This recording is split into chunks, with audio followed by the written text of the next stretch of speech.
Dear students, मैं राजेश राणावत आपका इस YouTube चैनल पर स्वागत करता हूं। पिछली वीडियो में हम 24 क्वेश्चन पढ़ चुके हैं। अब मैं 25वें से आपको शुरू करने जा रहा हूं, जो इस प्रकार हैं। एक राजमार्ग एक मीनार के नीचे से होकर गुजरता है।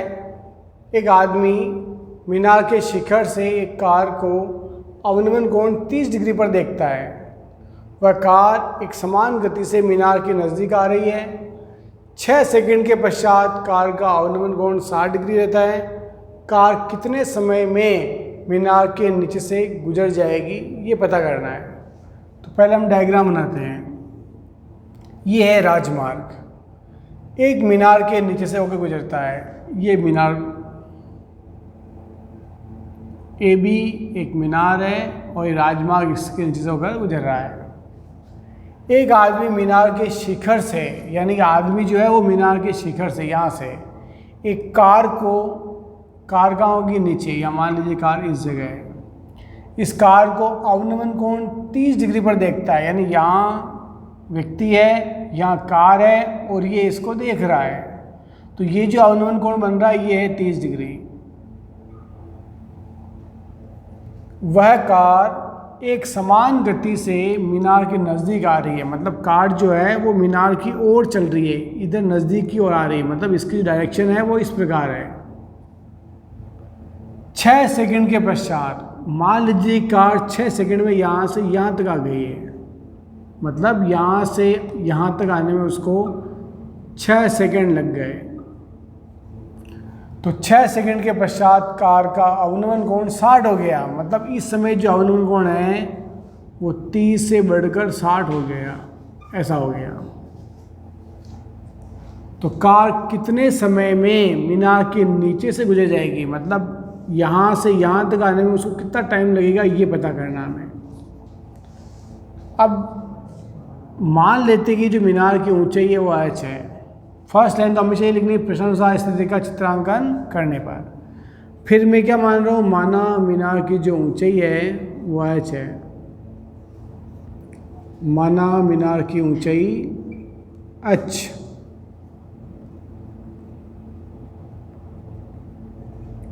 और ये जो BD है, यानी इस D पॉइंट से B तक आने में उसको 8 सेकंड लग रहे हैं।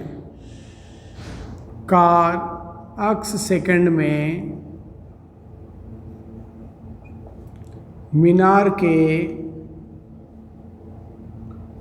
नीचे से गुजर जाएगी। ये हम लैंग्वेज यहाँ लिखेंगे, ये अक्स मान लिया हमने। अब समकोण त्रिभुज देखिए। पहले आप देखो ये कोण 30 डिग्री का, इसलिए ये 30 डिग्री का बन जाएगा। ये पूरा 60 है तो ये वाला कोण 60 का हो जाएगा। समकोण त्रिभुज आप ले लो ABD, समकोण त्रिभुज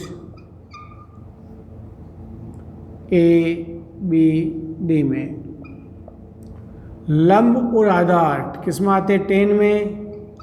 डिग्री कितना, 60, tan 60, लंब बटा आधार। tan 60 का मान सारणी में देखेंगे आप तो ये आएगा √3। लंब कितना है तो h, आधार कितना x, कुछ नहीं 1 मान ले भाई। अब ये इससे और ये इससे गुणा कर लेंगे तो h × 1 h और √3x। ये आपका समीकरण 1 बन गया, यहीं छोड़ देना सवाल। अब त्रिभुज लेंगे हम ABC, तो समकोण त्रिभुज ABC में, समकोण त्रिभुज ABC में ये लंब है, ये आधार है, तो लंब आधार किस में आते हैं, tan में। tan यूज कर लो। डिग्री कितना, 30, tan 30। फॉर्मूला क्या है, लंब बटा आधार। tan 30 का मान सारणी में आता है 1/√3। लंब कितना है तो h, आधार होगा x + 6, ये x + 6। अब क्रॉस गुणा करो तो √3 × h, तो √3h बराबर ये एक इससे गुणा होगा तो x + 6। ये आपका बन गया समीकरण नंबर 2। अब समीकरण 1 और 2 से आप देखो h का मान √3x है, तो जहाँ ये h है इस h के स्थान पे आप √3x लिख दो। तो समीकरण 1 व 2 से √3 ऐसे लिखना है इंटू एच की जगह आपको ये लिखना है मान √3x बराबर x + 6। √3 इंटू √3 गुणा करोगे तो ये आएगा 3x बराबर x + 6। इस x को आप इधर पक्षांतरण कर लो आप, तो ये बन जाएगा आपके 3x - x बराबर 6। 3x से 1x निकाल दो आप, ये आएगा 2x बराबर 6। x बराबर 6 के बटे हुए 2, 2 का भाग देंगे तो हम 3, अर्थात 3 सेकंड में ये कार इसके नीचे से गुजर जाएगी। ये आपका फाइनल आंसर होगा। 3 सेकंड में कार मीनार के नीचे से गुजर जाएगी। ये आपका आंसर। अब मैं क्वेश्चन नंबर 26 शुरू करने जा रहा हूँ। इसको मिटा देता हूँ पहले मैं।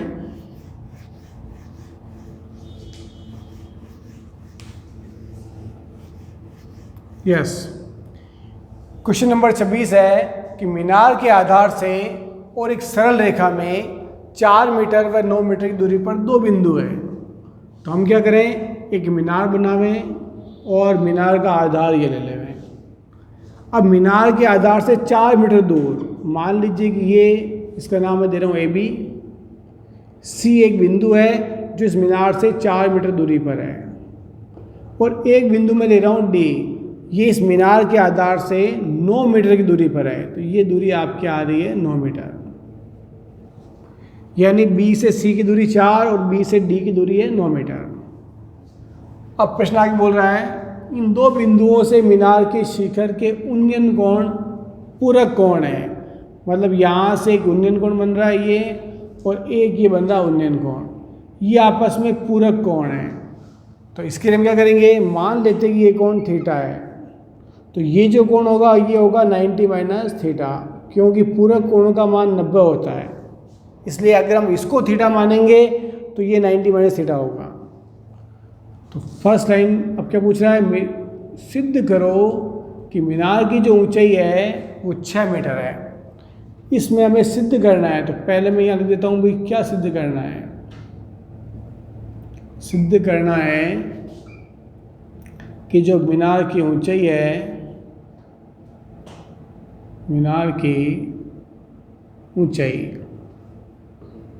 बराबर 6 मीटर, यानी h का मान जो है ये h ऊंचाई ये 6 मीटर है, ये हमें पता करना है। अब ध्यान दें, ये लाइन आप जरूर लिखें, प्रश्नानुसार ये सॉल्यूशन शुरू कर रहा हूँ मैं यहाँ। प्रश्नानुसार स्थिति का चित्रांकन करने पर,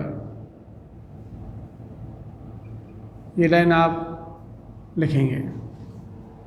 अब ध्यान दें, कोण C क्या है, थीटा है, और कोण D क्या है, 90 - थीटा। ये क्यों ऐसा हो रहा है, क्योंकि पूरक कोणों का मान 90 होता है इसलिए। तो आप ये भी लिख दो कि पूरक कोणों का मान 90 होता है, पूरक कोण बराबर 90 है, इसलिए कोण C कितना है, थीटा, अतः कोण D जो होगा वो होगा 90 - थीटा। अब सबसे पहले हम लेंगे ABC त्रिभुज, समकोण त्रिभुज ABC में, समकोण त्रिभुज ABC में लंब और ये आधार, लंब आधार किस में आते हैं, टेन में आते हैं। यहाँ लिख दो टेन, थीटा है थीटा लिख दो, सूत्र क्या है, लंब बटा आधार। टेन थीटा का मान है ही नहीं हमारे पास, क्योंकि थीटा का मान सारणी में होता ही नहीं है। लंब कितना है h, आधार कितना है तो 4। अब ये ऐसे रहेगा, इक्वेशन 1 डालते हैं, समीकरण नंबर 1। अब हम लेंगे त्रिभुज ABD, ये समकोण त्रिभुज, ध्यान दें, समकोण त्रिभुज ABD में फिर टेन यूज करेंगे, क्योंकि ये लंब है और ये आधार है, लंब आधार टेन में आते हैं। डिग्री यूज करेंगे 90 - थीटा, ये टेन 90 माइनस थीटा, लंब बटा आधार। अब टेन 90 माइनस थीटा एक फॉर्मूला है जो प्रश्नावली 7 में आप पढ़ेंगे, या आपने हमारा वीडियो के प्रश्नावली 7 का देखा है तो हमने उसमें बताया है कि टेन 90 माइनस थीटा जो है वो कोट थीटा के बराबर होता है। यानी इसका एक फॉर्मूला है कि टेन 90 माइनस थीटा बराबर कोट थीटा, तो मैंने इसको इसमें बदल दिया है। अब लंब कितना है, तो लंब h, आधार या आधार 9, ये समीकरण नंबर 2 बन गया। अब ध्यान दें आप कि टेन थीटा और कोट थीटा को गुणा करने पर मान 1 आता है, इसलिए हम समीकरण 1 और 2 को गुणा करेंगे। समीकरण 1 व समीकरण 2 को गुणा करने पर, जब गुणा करेंगे तो टेन थीटा गुणा होगा कोट थीटा से, तो स्टेप बनेगी tan theta into cot theta. ये डॉट इंटू को शो करता है, बात ध्यान दें आप। और ये तो है लेफ्ट हैंड साइड, मतलब ये इससे गुणा हो गया, बराबर लगा दिया। अब h बटा 4 गुणा होगा h बटा 9 से, h बटा 4 गुणा होगा h बटा 9 से। टेन इंटू कोट, इसका मान 1 होता है। ये आप 7 चैप्टर पढ़ा है आपने तो उसमें आया है, नहीं है तो आपने लास्ट ईयर 9th में पढ़ा है, उसमें भी ये आपके प्रश्नावली 14 जो 9th में आपने पढ़ी है उसमें ये आ चुका है कि टेन इंटू कोट का मान सदैव 1 होता है। और नहीं तो भी आप ध्यान दें कि ये एक फॉर्मूला है जिसका मान 1 होता है। अब h इंटू एच कितना है, तो h स्क्वायर, और 9 इंटू 4 36, कुछ नहीं है तो 1 मान लो, वज गुणा करो, तो h square into 1, h square बराबर 36, स्क्वायर हटाओगे रूट लग जाएगा, 36 रूट कितना होता है 6, तो h का मान 6। और ये हमें सिद्ध करना था कि जो ऊंचाई है वो 6 मीटर है, तो ये आपका हैंस प्रूव्ड सिद्ध हुआ, HP यानी हैंस प्रूव्ड सिद्ध हुआ। क्वेश्चन नंबर 27, सड़क के एक ओर एक मीनार और दूसरी ओर एक मकान है। तो अपन पहले इतना सा डायग्राम बनाते हैं कि ये सड़क, एक तरफ तो आपके मकान और एक तरफ है मीनार। चूँकि मकान नॉर्मली छोटा होता है, मीनार बड़ी होती है, इसलिए मैंने डायग्राम इस प्रकार बनाया है। मीनार के शिखर से मकान की छत और आधार का अवनमन कोण 45 और 60 है। मतलब देखना कहाँ से, मीनार के शिखर से। तो पहले नाम दे रहा हूँ मैं यहाँ AB और ये CD। मीनार के शिखर से मकान की छत देखो आप, तो यानी इसको देखना है, और उसके आधार को देखना है, मतलब ये देखना है। मीनार के शिखर से मकान की छत और आधार का अवनमन कोण क्रमशः 45 और 60 है। अवनमन कोण 45 और 60, तो ध्यान दें कि ये जो कोण बन रहा है ये तो है 45 और ये जो बन रहा है ये है 60। तो इसके लिए आप यहाँ एक लाइन खींच दें और यहाँ लिख दें ये 45 और ये लिख दें 60, क्योंकि ये आपका देखो जेड बन रहा है ये, और एक जेड आपका ये बन रहा है। अब मकान की ऊंचाई 12 मीटर दे रखी है। ये मकान आपका AB है, तो मकान की ऊंचाई 12 मीटर।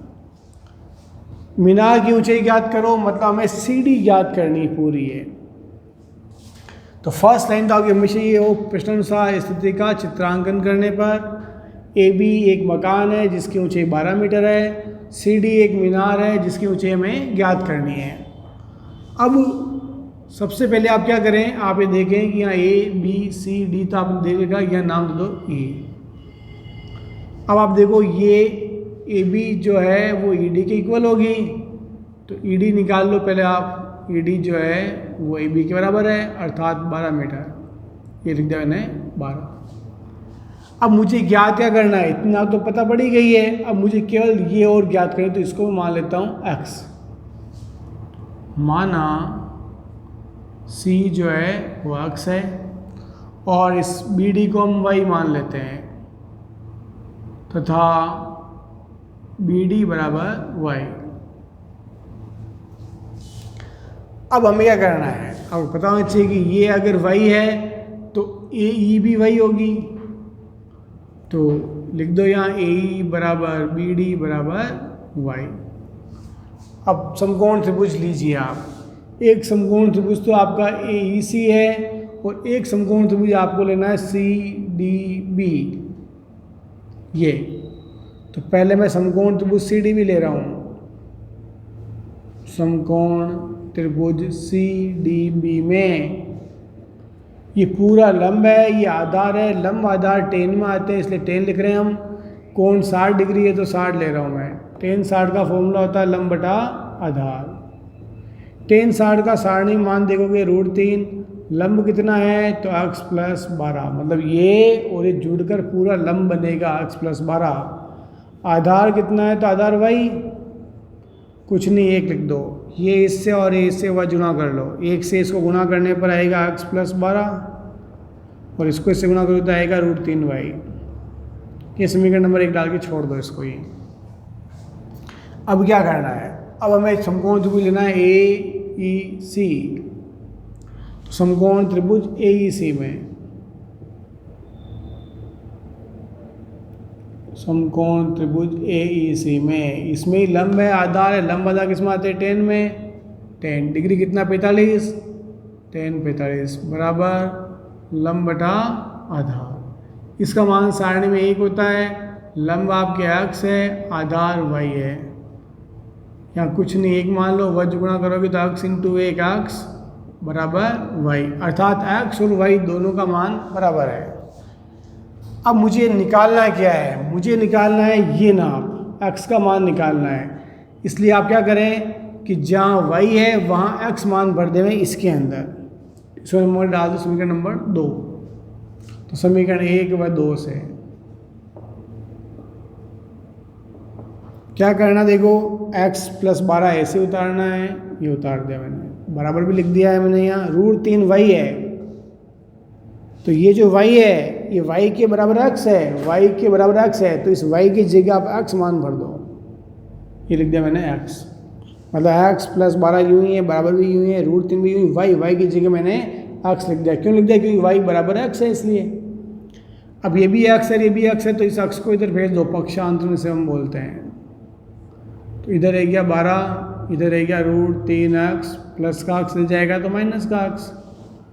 अब इन दोनों में कॉमन ले आओ तो x कॉमन, तो यहाँ क्या आ जाएगा √3 और यहाँ 1, x से कम x और ये 12।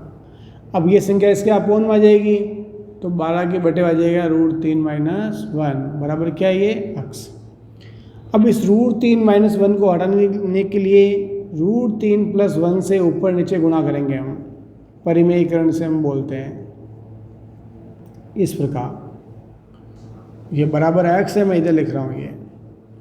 अब ऊपर जो है 12 को इन दोनों से गुणा कर लो आप, तो ये बनेगा 12√3 प्लस 12,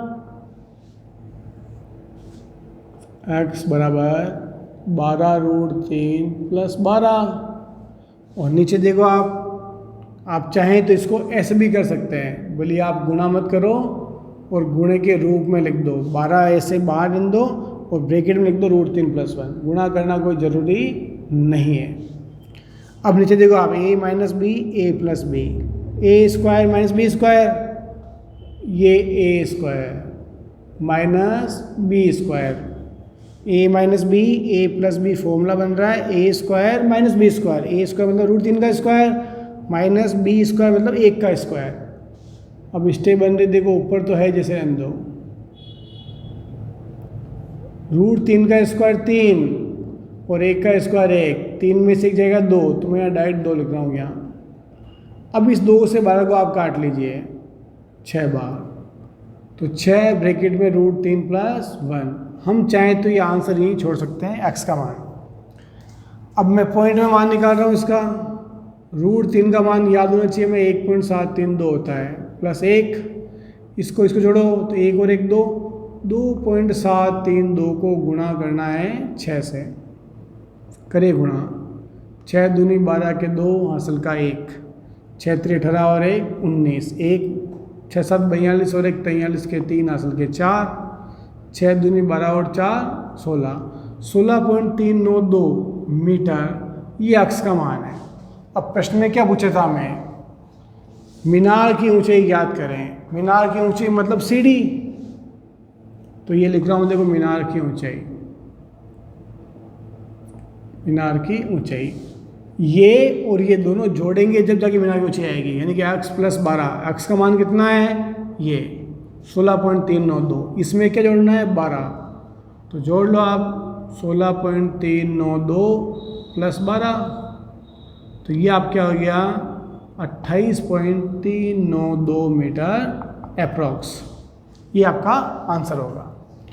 अब मुझे क्वेश्चन नंबर करना है 28, जो कि लास्ट क्वेश्चन है। पहले मैं इसको मिटा देता हूँ।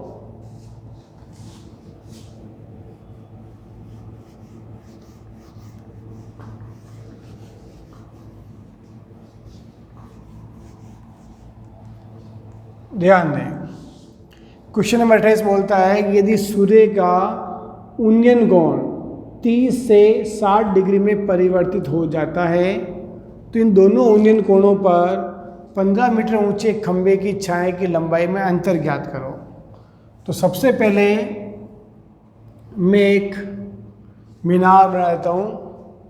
ये खंभा भी, इसमें नाम है खंभा, मान लीजिए आप, ये 15 मीटर ऊंचा खंभा है। ये एक खंभा बना देते हैं हम ए बी, और ये जो है 15 मीटर ऊंचा है। अब प्रश्न में क्या लिखा हुआ, सूर्य का उन्नयन कोण 30 से 60 डिग्री परिवर्तित होता है। तो एक उन्नयन कोण आप बनाओ 30 डिग्री, ये मान लीजिए, और एक बनाओ आप 60 डिग्री, ये उन्नयन कोण, ये सी और डी लिख रहा हूँ यहाँ। अब ध्यान दीजिए, 30 डिग्री का मतलब क्या है कि उन्नयन कोण जो है ये 30 डिग्री, उसमें छाया की लंबाई होगी बी डी, मतलब यहाँ से लेकर यहाँ तक जो होगी वो छाया की लंबाई कहलाएगी। अब ये 30 डिग्री से 60 डिग्री हो गया, तो जो छाया है वो फिर अब इतनी सी रह गई। पहले तो थी छाया बी डी, अब छाया रह गई बी सी, तो ये छाया जो है ये कम हो जाएगी जब 60 डिग्री होगा। तो प्रश्न में क्या है कि सूर्य का उन्नयन कोण 30 से 60 डिग्री में परिवर्तित हो जाता है, तो इन दोनों उन्नयन कोण पर 15 मीटर ऊंचे खंभे की छाया की लंबाई में अंतर ज्ञात करो। छाया की लंबाई में अंतर ज्ञात करना मतलब पहले छाया थी बी डी और अब छाया हो गई बी सी, तो अंतर कितना आएगा सी डी, हमें ये ज्ञात करना है, तो इसको अक्स मान लो। तो फर्स्ट लाइन तो आप ये लिखो, प्रश्नानुसार स्थिति का चित्रांकन करने पर, ये लाइन मैं नहीं लिख रहा हूँ यहाँ। माना सी डी जो है वो अक्स है तथा बी सी को भी मैं मान लेता हूँ वाई। अब समकोण त्रिभुज लीजिए आप, एक तो लेना ए बी सी और एक लेना आपको ए बी डी। तो कोई सा भी त्रिभुज पहले ले सकते हो आप। समकोण त्रिभुज ए बी सी में लंब आधार किसमें आते हैं 10 में, ये 10 लिख दो। डिग्री कितना है यहाँ 60, सूत्र लगाओ लंब बटा आधार, 10 60 का मान 60 में देखोगे √3, लंब कितना है तो 15, आधार कितना है तो y, कुछ नहीं एक मान ले हुए। ये इससे और इससे एक बार गुणा करो तो √3 × y, √3y, 15 एकम 15, y का मान निकालना है तो 15 के बटे हुए √3। इस √3 को हटाने के लिए ऊपर नीचे √3 से गुणा करना पड़ता है, परिमेयकरण बोलते हैं इसको। तो ये आ गया 15√3 ऊपर नीचे √3 × √3 पूरे 3, यानी इसको इससे गुणा करने पर 3 बनता है। 3 से काट लो 5 बार, तो y का जो मान है वो आ गया आपके 5√3। अब मैं त्रिभुज लूँगा ए बी डी, तो समकोण त्रिभुज ए बी डी में, समकोण त्रिभुज ए बी डी में वही लंब है वही आधा है, तो फिर क्या आएगा 10, डिग्री कितना है 30, सूत्र है लंब बटा आधार। 10 30 का मान 60 में होता है 1 बटा √3, लंब है 15, आधार हो गया y प्लस अक्स या x प्लस वाई। इन दोनों को जोड़ने पर आधार बनेगा। अब x प्लस वाई को 1 से गुणा करोगे तो क्या आएगा x प्लस वाई आएगा, ये इससे गुणा करेंगे तो क्या आएगा 15√3। अब मेरे पास y का मान है 5√3, तो y की जगह लिख दो 5√3, ये y का मान, बाकी सब ऐसे ही। इसको इधर भेज दो तो x बराबर 15√3 - 5√3, 15 से 5 घटा 2 कितना आएगा 10 और √3 लिख दो। मतलब 15√3 से 5√3 जाने पर बचते 10√3 अक्स का मान। अगर पॉइंट में जाते हो तो √3 का मान लिख दो 1.732। 10 से गुणा करना मतलब पॉइंट एक स्थान इधर आ जाएगा, ये दोनों गुणा होंगे तो पॉइंट जो है एक स्थान इधर आएगा, क्योंकि 10 में 1 0 होता है इसलिए पॉइंट एक स्थान इधर आएगा। तो आंसर हो जाएगा 17.32 मीटर, ये अक्स का मान। यानी कि दोनों छाया में जो अंतर आएगा वो 17.32 मीटर का होगा। लास्ट में आप ये लाइन जरूर लिखें कि दोनों छाया में अंतर या छाया की लंबाई में जो अंतर है वो 17.32 मीटर होगा। आशा करता हूँ कि आपको ये वीडियो पसंद आया होगा। अगर आपको ये वीडियो पसंद आए तो प्लीज़ इसको लाइक करें, शेयर करें। कोई भी समस्या आए तो आप हमें मैसेज ज़रूर करें, हमारे व्हाट्सएप नंबर यहाँ शो हो रहे हैं। धन्यवाद।